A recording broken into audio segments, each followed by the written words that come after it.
اعوذ باللہ من الشیطان الرجیم بسم اللہ الرحمن الرحیم نحمدہ و نصلی علی رسولہ الکریم۔ ناظرین و سامعین السلام علیکم ورحمۃ اللہ وبرکاتہ۔ مجھے امید ہے کہ آپ سب بخیریت ہوں گے۔ آج کی ویڈیو کا نام جو ہے وہ ہے گلوبل کال، اردو میں اسے ہم کہیں گے آفاقی پکار۔ اس میں میں نے خود کو بھی اور دنیا کے تمام انسانوں کو ایک یوں کہیں کہ ایک پوائنٹ کی طرف متوجہ کرنا ہے، اور میری نظر میں وہ پوائنٹ بہت اہم ہے کہ اس دنیا کے تمام انسان جو ہے وہ صرف اور صرف میری نظر میں دو گروہوں میں تقسیم ہے نظریاتی طور پر۔ ایک گروہ وہ ہے جو اس بات پر یقین رکھتا ہے کہ یہ کائنات جو بنی ہے یہ خود بخود نہیں بنی، بلکہ اس کا کوئی خالق ہے، کوئی مالک ہے اور کوئی مینیجر ہے، اور یہ لوگ بلیورز کہلاتے ہیں، یعنی مومنین کہہ لیں۔ اور دوسرا گروہ جو ہے وہ اس بات کو نہیں مانتا، وہ کہتا ہے کہ یہ کائنات خود بخود وجود میں آئی ہے، یہ کوئی سپونٹینیس یعنی فی البدیہہ کوئی صورتحال پیدا ہوئی اور اس کے نتیجے میں یہ کائنات وجود میں آئی ہے۔ ایسے لوگ جو یہ بلیو کرتے ہیں یعنی یقین رکھتے ہیں کہ اس کائنات کا کوئی خالق مالک اور رازق ہے، اور یہ کائنات ایک دن جو ہے وہ ختم ہو جائے گی، پھر اس کے بعد دوبارہ جو ہے نئے سرے سے لوگ زندہ ہوں گے، اور جو کچھ انہوں نے دنیا میں اعمال افعال کیے ہوں گے اس کے پیش نظر ان کا ایک رزلٹ ہوگا۔ وہ رزلٹ یا تو جنت میں لے جائے گا یا دوزخ میں لے جائے گا۔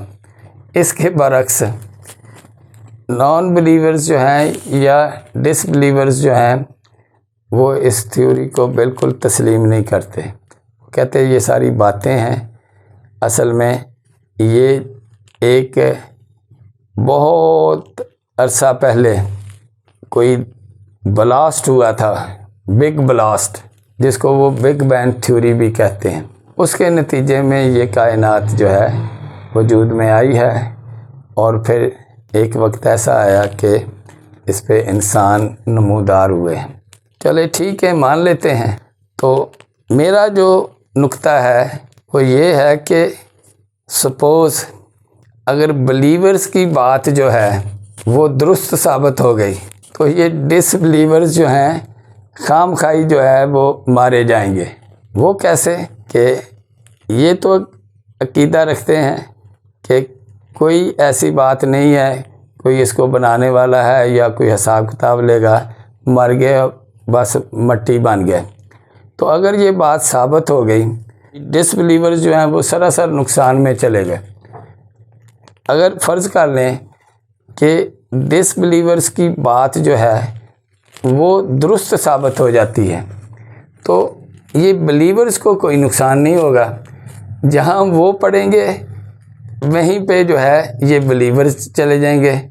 لیکن اگر بلیورز والی بات جو ہے وہ درست ثابت ہو گئی تو کیا یہ صاف نظر نہیں آ رہا ہے کہ یہ خام خواہی جو ہے وہ دوزخ میں یا عذاب میں مبتلا ہو جائیں گے؟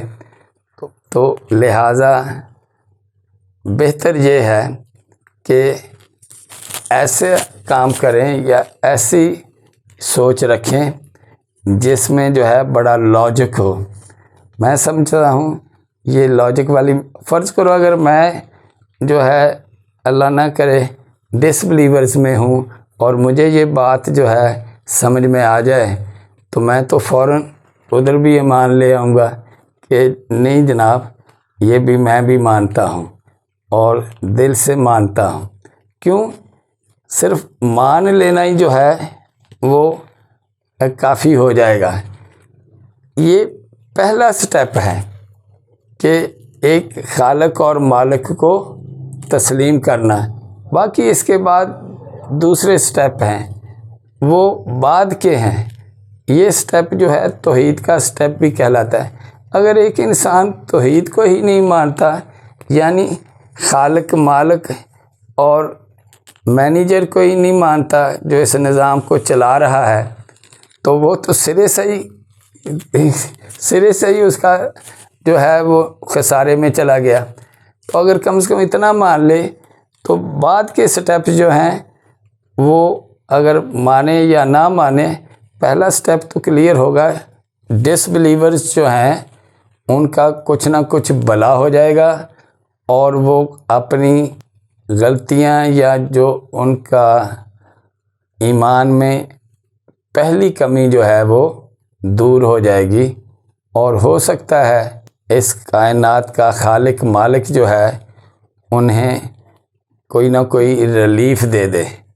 تو یہ ریلیف جو ہے بہت اعلیٰ اور میری نظر میں بہت ہی وہ فائدے والا ہے۔ چہ جایا کہ ایک انسان تھوڑے سے نقطے کو نہ پانے کے یا نہ ماننے کی بنا پر ہمیشہ کے لیے ایک تکلیف میں مبتلا رہے۔ اللہ تعالی ہمیں صحیح سمجھ سوچ عطا فرمائے اور اپنی حفظ و امان میں رکھے۔ انشاءاللہ تعالی اگلی ویڈیو میں پھر ملیں گے، تب تک کے لیے اجازت دیں۔ اللہ حافظ۔